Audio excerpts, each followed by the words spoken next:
तो चलिए आज की कहानी शुरू करते हैं। आज की कहानी 23 जून 2018 की है। दोपहर के लगभग 1 बजे दिल्ली के मशहूर कैंट मेट्रो स्टेशन के नजदीक सड़क पर खून से लथपथ एक महिला की लाश मिलती है। जहां पर यह लाश मिली थी वो आर्मी कैंट एरिया के बेहद करीब था। ऐसे संवेदनशील इलाके में लाश मिलने से हड़कंप मच जाता है। आनन फानन में पुलिस को फोन किया जाता है। खबर मिलते ही पुलिस भी वहां पहुंच जाती है और मामले की जांच पड़ताल शुरू कर देती है। पहली नजर में देखने पर ऐसा लग रहा था कि महिला को किसी गाड़ी ने धक्का मारा है। पुलिस इसे हिट एंड रन का मामला मानते हुए अपनी जांच को आगे बढ़ाती है। पुलिस मामले की संवेदनशीलता को समझते हुए घटनास्थल पर तुरंत फोरेंसिक टीम को भी बुलाती है। शुरुआती जांच के बाद फोरेंसिक टीम कहती है कि यह हिट एंड रन का मामला नहीं है, बल्कि महिला की पहले हत्या की गई है। फिर हत्या को एक्सीडेंट का रूप देने के लिए शरीर पर गाड़ी चढ़ाई गई है। दरअसल फोरेंसिक टीम जब मृत महिला के शरीर की जांच करती है तो उन्हें महिला की गर्दन पर गहरे घाव के निशान मिलते हैं। उस निशान को देखकर फोरेंसिक एक्सपर्ट समझ जाते हैं कि किसी तेज हथियार से पहले महिला का गला रेता गया है और फिर उसे यहां लाकर फेंकने के बाद उसके शरीर के ऊपर गाड़ी चढ़ाई गई है। पुलिस को शक होता है कि शायद यह हत्या रोबरी या सेक्सुअल असोल्ट की वजह से हो सकती है, इसलिए पुलिस इस एंगल से भी जांच करती है। मगर जांच में पाया गया कि महिला ने जो कुछ भी गहने पहने हुए थे सब कुछ सही सलामत है। किसी तरह के सेक्सुअल असोल्ट के भी सबूत नहीं मिलते हैं। हालांकि महिला के पास एक भी डॉक्यूमेंट नहीं था जिससे उसकी पहचान की जा सके और ना ही उसके पास मोबाइल फोन था। अब पुलिस मामला दर्ज करते हुए शव की पहचान करने की कोशिश में लग जाती है। महिला की लाश लगभग 1 बजे दिन में मिली थी। उसके बाद कई घंटे बीत जाते हैं मगर मृत महिला की पहचान नहीं हो पाती है। दिल्ली के दूसरे पुलिस थाने में भी मृत महिला की तस्वीर भेज दी जाती है ताकि जल्द से जल्द इसकी पहचान की जा सके, मगर पुलिस के हाथ खाली ही रहते हैं। अभी पुलिस हाथ पैर मार ही रही थी कि शाम के लगभग 4 बजे नारायणा पुलिस स्टेशन में एक व्यक्ति आता है और पुलिस वालों को कहता है कि दिन में उसकी पत्नी बाहर निकली थी मगर अब तक नहीं आई है। उसका मोबाइल भी स्विच ऑफ आ रहा है। इस व्यक्ति की पूरी बात सुनकर पुलिस वाले उसी मृत महिला की तस्वीर उस व्यक्ति को दिखाते हैं जो तस्वीर बस थोड़ी देर पहले इस थाने में आई थी। उस तस्वीर को देखते ही पत्नी की गुमशुदगी की शिकायत लेकर आया हुआ व्यक्ति बहुत ज्यादा घबरा जाता है और कहता है कि यही तो मेरी पत्नी है। शिकायत लेकर आया हुआ व्यक्ति कोई मामूली इंसान नहीं था, बल्कि इंडियन आर्मी के मेजर अमित द्विवेदी थे और जिस मृत महिला की पहचान फोटो के जरिए उन्होंने की थी वो उनकी पत्नी शैलजा द्विवेदी थी। शैलजा द्विवेदी मूल रूप से पंजाब के अमृतसर की रहने वाली थी। इनकी शादी कुछ वर्ष पहले ही अमित द्विवेदी से हुई थी। इनका एक 6 साल का बच्चा भी था। पहले शैलजा द्विवेदी अपने पति के साथ कहीं और रहती थी, मगर वहां से अमित द्विवेदी का ट्रांसफर हाल ही में दिल्ली हुआ था, इसलिए ये अब दिल्ली में ही आर्मी क्वार्टर में रह रही थीं। शैलजा दिखने में काफी खूबसूरत थीं। उन्होंने कई मशहूर ब्यूटी कंपटीशन में भी भाग लिया था और कई ब्यूटी कंपटीशन इन्होंने जीते भी थे। शैलजा ने मॉडलिंग की दुनिया में भी अपना हाथ आजमाया था। अब इस केस में लाश की पहचान मेजर की पत्नी शैलजा द्विवेदी के रूप में होने की वजह से यह बेहद ही हाई प्रोफाइल मामला हो जाता है। दिल्ली पुलिस के कई आला अधिकारी इस मामले की जांच पड़ताल में लग जाते हैं और जल्द से जल्द हत्या की वजह और हत्यारे की तलाश में लग जाते हैं। पूछताछ का सिलसिला सबसे पहले शैलजा द्विवेदी के पति मेजर अमित द्विवेदी से ही होती है। अमित द्विवेदी बताते हैं कि कुछ हफ्ते पहले उनकी वाइफ शैलजा द्विवेदी का एक छोटा सा एक्सीडेंट हुआ था जिसमें उनके पैर में चोट लगी थी। पैर में लगातार दर्द रहने की वजह से वह अपना इलाज करवाने दिल्ली के आर्मी अस्पताल में जाती थी, जहां से उन्हें कुछ हफ्ते फिजियोथेरेपी करवाने की सलाह दी गई थी। अमित द्विवेदी आगे बताते हैं कि शैलजा पिछले कुछ दिनों से लगातार यहां इलाज के लिए आ रही थी। रोज की तरह आज भी घर से उनके ड्राइवर ने ही आर्मी द्वारा दी गई गाड़ी से शैलजा को फिजियोथेरेपी करवाने के लिए आर्मी हॉस्पिटल के बाहर ड्रॉप किया था। फिर कुछ समय बाद जब ड्राइवर रोज की तरह उन्हें हॉस्पिटल से लेने आया तो अस्पताल की ओर से जानकारी दी गई कि आज तो शैलजा द्विवेदी इलाज के लिए आई ही नहीं है। इस बात की जानकारी ड्राइवर अमित द्विवेदी को देता है। इसके बाद अमित द्विवेदी शैलजा के नंबर पर फोन करते हैं मगर वह स्विच ऑफ आता है। फिर अमित द्विवेदी अपने स्तर से शैलजा के दोस्तों रिश्तेदारों तक को फोन करते हैं, मगर कहीं से भी शैलजा का अता पता नहीं चलता है। इसी के बाद अमित द्विवेदी भागते हुए नारायणा पुलिस स्टेशन आते हैं, जहां वो फोटो के जरिए अपनी पत्नी की पहचान करते हैं। बाद में उन्हें अस्पताल ले जाया जाता है जहां शैलजा की लाश रखी हुई थी। लाश देखकर अमित द्विवेदी पहचान की पुष्टि करते हैं। अब पुलिस एक गुत्थी सुलझा चुकी थी कि यह शव किसका है। अब पुलिस के सामने 2 और बड़े सवाल के जवाब ढूंढने बाकी थे। इस महिला की हत्या किसने और क्यों की है? पुलिस वाले मेजर अमित द्विवेदी से पूछते हैं कि क्या आपको किसी पर शक है। इस पर अमित द्विवेदी जिस शख्स का नाम लेते हैं उसे सुनकर हर कोई चौंक जाता है। अमित द्विवेदी किसी और का नहीं बल्कि इंडियन आर्मी के ही एक और मेजर का नाम लेते हुए कहते हैं कि उसी ने शैलजा की हत्या की होगी, क्योंकि वह काफी समय से शैलजा को परेशान कर रहा था। मेजर अमित द्विवेदी ने जिस पर अपनी पत्नी की हत्या का शक जताया था, उनका नाम मेजर निखिल रॉय हांडा था। अब सबसे पहले पुलिस मेजर निखिल रॉय हांडा के बारे में जानकारी निकलवाती है तो पता चलता है कि मेजर निखिल रॉय हांडा की पोस्टिंग तो मेरठ बेस कैंप में है। जांच आगे बढ़ाते हुए पुलिस सबसे पहले उस अस्पताल के बाहर की सीसीटीवी फुटेज को खंगालना शुरू करती है जहां शैलजा द्विवेदी इलाज के लिए जाया करती थी। कुछ ही देर की मेहनत के बाद पुलिस देखती है कि अस्पताल के बाहर जैसे ही शैलजा द्विवेदी अपनी गाड़ी से उतरती है, दूसरी तरफ से एक सिल्वर कलर की होंडा सिटी कार आती है। उस कार से एक व्यक्ति बाहर निकलता है और थोड़ी देर शैलजा से बात करता है और फिर दोनों उस कार में सवार होकर निकल जाते हैं। कार के बाहर निकले उस व्यक्ति की पहचान अमित द्विवेदी निखिल हांडा के तौर पर करते हैं। मेजर निखिल हांडा की लोकेशन हिस्ट्री और कॉल हिस्ट्री से भी पता चलता है कि जिस समय सड़क पर शैलजा द्विवेदी की लाश मिली थी उससे कुछ देर पहले तक शैलजा और मेजर निखिल हांडा का लोकेशन एक ही जगह का था। इसके अलावा इसी दिन यानी 23 जून 2018 को सुबह 10 बजे से 12 बजे के बीच इन दोनों की कई बार फोन पर बात भी हुई थी। इस खुलासे के बाद पुलिस की टीम मेजर निखिल हांडा की तलाश में लग जाती है, मगर कहीं भी उसका पता नहीं चलता है। इसके बाद अगले दिन यानी 24 जून 2018 की सुबह दिल्ली पुलिस के कुछ काबिल ऑफिसर्स के नेतृत्व में 6 टीम बनाई जाती है और उन्हें जल्द से जल्द मेजर निखिल हांडा को पकड़ने का काम दिया जाता है। पुलिस की टीम अलग अलग जगह पर छापेमारी करती रहती है, मगर कहीं भी मेजर हांडा का अता पता नहीं चलता है। चूंकि मेजर हांडा की पोस्टिंग मेरठ में थी, इसलिए दिल्ली पुलिस दिल्ली से मेरठ तक जाने वाली सड़कों पर लगे सीसीटीवी को भी खंगालना शुरू कर देती है। जांच में इसी रूट के एक टोल नाके पर लगे सीसीटीवी में वही कार दिखाई देती है जो कार दिल्ली के आर्मी अस्पताल के बाहर दिखी थी।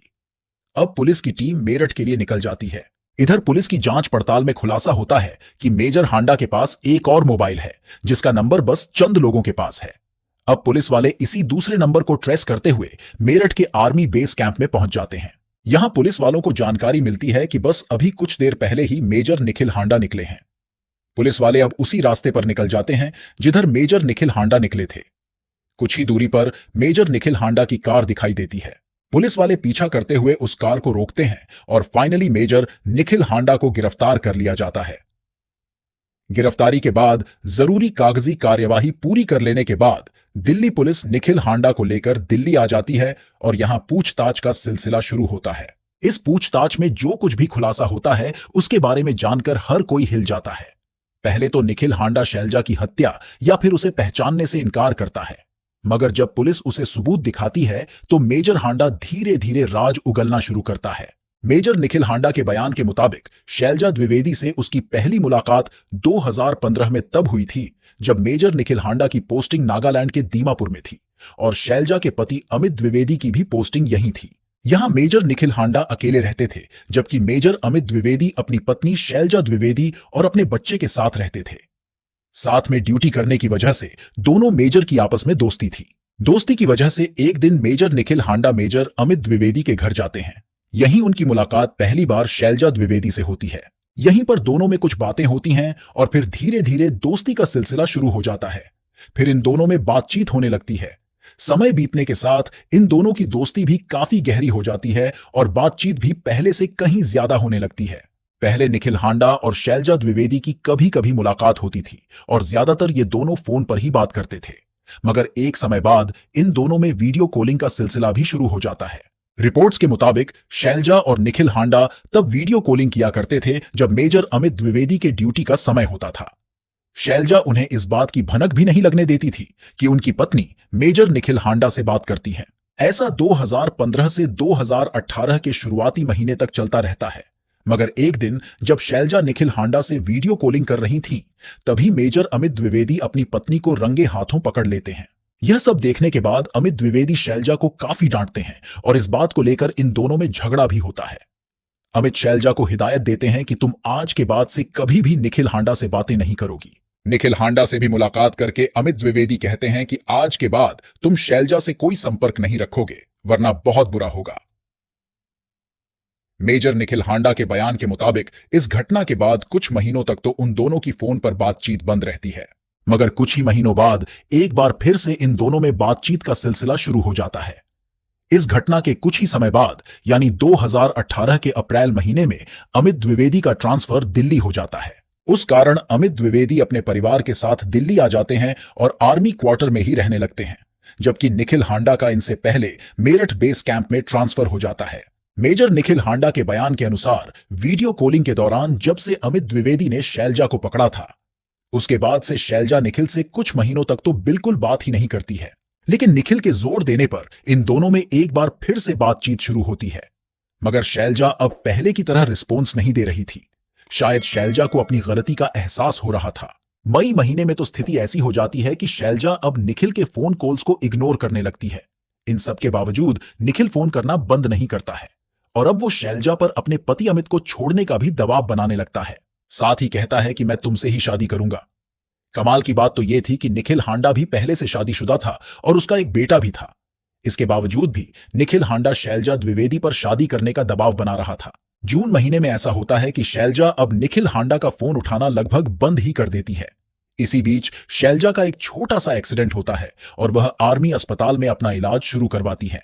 शैलजा के एक्सीडेंट की जानकारी निखिल हांडा को भी लगती है, क्योंकि अब शैलजा ने निखिल का फोन उठाना लगभग बंद ही कर दिया था। इसलिए निखिल 2 जून को मेरठ से दिल्ली आता है और खुद को माइग्रेन का मरीज बताते हुए उसी अस्पताल में अपना इलाज शुरू करवाता है, जहां शैलजा रोज फिजियोथेरेपी सेशन के लिए आया करती थी।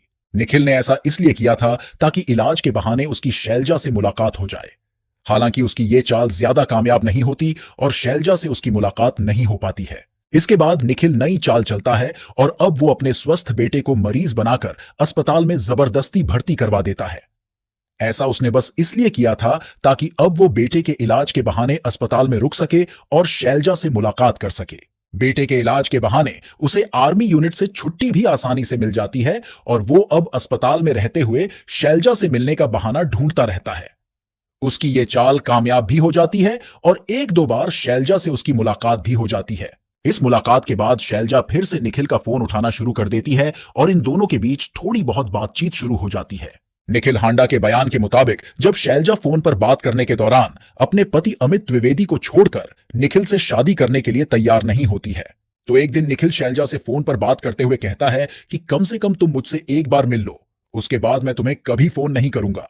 इसी के बाद 23 जून 2018 को जब शैलजा आर्मी अस्पताल में रोज की तरह फिजियोथेरेपी सेशन के लिए आती है, तो इस बार वह अस्पताल के अंदर जाने की बजाय बाहर ही रुक जाती है। यहां प्लान के मुताबिक निखिल हांडा अपनी होंडा सिटी कार लेकर आता है। फिर उसी कार में शैलजा बैठ जाती है और वह दोनों वहां से निकल जाते हैं। कुछ किलोमीटर आगे जाकर निखिल अपनी कार रोक देता है और एक बार फिर से कार में ही इन दोनों की बातचीत का सिलसिला शुरू हो जाता है। यहां निखिल हांडा शैलजा पर शादी का दबाव बनाने लगता है। मेजर निखिल हांडा शैलजा को लेकर इतना पागल था कि वो कार के अंदर से ही अपनी पत्नी को फोन करता है और उससे कहता है कि मैं तुम्हें तलाक देने जा रहा हूं, क्योंकि मैं दूसरी शादी करने जा रहा हूं।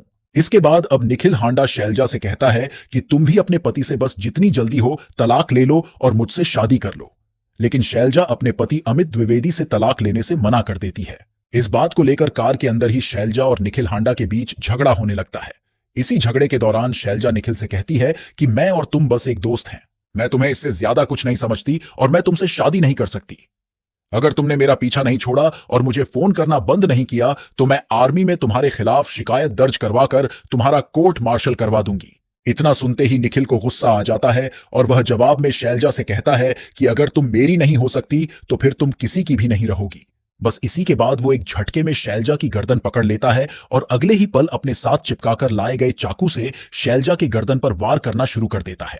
शैलजा द्विवेदी चाहकर भी निखिल की पकड़ से नहीं निकल पाती और चाकू के वार की वजह से कार के अंदर ही दम तोड़ देती है। शैलजा को मारने के बाद निखिल समझ नहीं पाता कि इस लाश को कहां ठिकाने लगाया जाए। उसे डर सताने लगता है कि अगर लाश को इस तरह कार में रखकर ज्यादा दूर गया तो पकड़ा जाऊंगा। इसलिए वो पहले वहीं पर लाश को गाड़ी से नीचे गिरा देता है और फिर कई बार अपनी कार को शैलजा के शरीर पर और खासकर उसके चेहरे पर चढ़ाता है ताकि यह हत्या की बजाय एक्सीडेंट का मामला लगे और उसकी पहचान को भी मिटाया जा सके। शैलजा की लाश को ठिकाने लगाने के बाद निखिल हांडा शैलजा का मोबाइल ले लेता है और कुछ दूरी पर जाकर एक कचरे के डब्बे में उसे डाल देता है। इसके बाद वो दिल्ली के उसी घर में जाता है जहां वह पिछले कई दिनों से ठहरा हुआ था। यहां आकर वो सबसे पहले नहाने चला जाता है। इसके बाद निखिल तैयार होकर फिर से उसी आर्मी अस्पताल के बाहर जाता है ताकि वहां के हालात का जायजा ले सके। सब कुछ शांत देखकर वह अब सबूत मिटाने की नीयत से कार को ठिकाने लगाने का प्लान बनाने लगता है। चूंकि कार के अंदर और टायर पर अभी काफी खून लगा हुआ था, इसलिए निखिल जल्द से जल्द कार को धुलवाने के जुगाड़ में लग जाता है। मगर उसे डर सताने लगता है कि अगर दिल्ली में धुलवाने गया तो शायद वो पकड़ा जाएगा, इसलिए वो मेरठ चला जाता है। निखिल हांडा को लग रहा था कि कार को ठिकाने लगाकर वो आराम से बेस कैंप में ही छिपकर रह सकता है, मगर पुलिस की तेजी के आगे निखिल हांडा की हर चाल फेल हो जाती है और आखिरकार वो पकड़ा जाता है। निखिल हांडा को गिरफ्तार करने के बाद उसे 14 दिनों की पुलिस रिमांड में भेज दिया जाता है। पूछताछ के साथ साथ पुलिस हत्या के सबूत जुटाने भी शुरू कर देती है। इसी सिलसिले में सबसे पहले मेजर हांडा के कार से 2 चाकू भी बरामद कर लिए जाते हैं, जिसका इस्तेमाल शैलजा का गला रेतने में किया गया था। इसके अलावा पुलिस शैलजा और निखिल हांडा के कॉल रिकॉर्ड्स भी निकलवाती है, जिससे पता चलता है कि पिछले सिर्फ 6 महीनों में निखिल हांडा ने शैलजा द्विवेदी को 3352 बार कॉल किया था। इस दौरान इन दोनों की कई बार काफी लंबी बातचीत भी हुई थी। इतना ही नहीं, जिस दिन निखिल हांडा ने शैलजा की हत्या की थी, उस दिन वह शैलजा को सुबह 10 बजे से ही लगातार कॉल कर रहा था और उसने आखिरी कॉल 12 बजे किया था।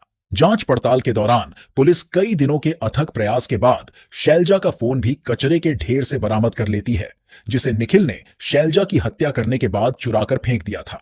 निखिल इस हत्या को आवेश में आकर अचानक से की गई हत्या के तौर पर बताता है, मगर पुलिस जब निखिल हांडा के फोन को कब्जे में लेकर जांच पड़ताल शुरू करती है तो पता चलता है कि निखिल हांडा ने इस हत्या वाली रात से पहले वाली रात इंटरनेट पर कई बार हाउ टू किल समवन लिखकर सर्च किया था।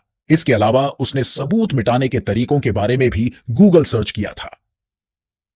निखिल ने यूट्यूब पर भी हत्या करने के तरीकों से जुड़ी कई वीडियोस देखी थीं।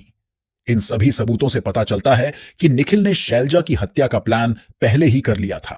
शैलजा की नजर में निखिल से उसकी मामूली दोस्ती थी, मगर निखिल हांडा इस दोस्ती को प्यार समझने लगता है। वैसे एक तरफ निखिल हांडा शैलजा से प्यार का दावा करता था, दूसरी तरफ पुलिस जांच पड़ताल करती है तो खुलासा होता है कि निखिल हांडा 2 मोबाइल फोन यूज करता था। एक मोबाइल में उसने अपने असली नाम और पहचान के साथ फेसबुक अकाउंट बनाया हुआ था। उसने जो दूसरा मोबाइल रखा हुआ था, उसका इस्तेमाल एक फर्जी फेसबुक आईडी चलाने के लिए करता था। उस आईडी में निखिल ने खुद को दिल्ली का एक बड़ा बिजनेसमैन बताया हुआ था। वो उस आईडी के जरिए लड़कियों को फंसाता था। यहां तक कि जिस दिन उसने शैलजा की हत्या की थी, उस समय तक भी वो 2 लड़कियों से लगातार संपर्क में था और हत्या वाली रात उसने काफी देर उन लड़कियों से बात भी की थी। फिलहाल निखिल हांडा सलाखों के पीछे अपने किए की सजा भुगत रहा है। वैसे अब तक कोर्ट से इस मामले में कोई फैसला नहीं आया है और अब भी इस केस की सुनवाई ही चल रही है। वैसे दोस्तों, आपके अनुसार इस हत्या के लिए मेजर निखिल हांडा को क्या सजा मिलनी चाहिए? कमेंट बॉक्स में जरूर बताएं। आज के लिए बस इतना ही।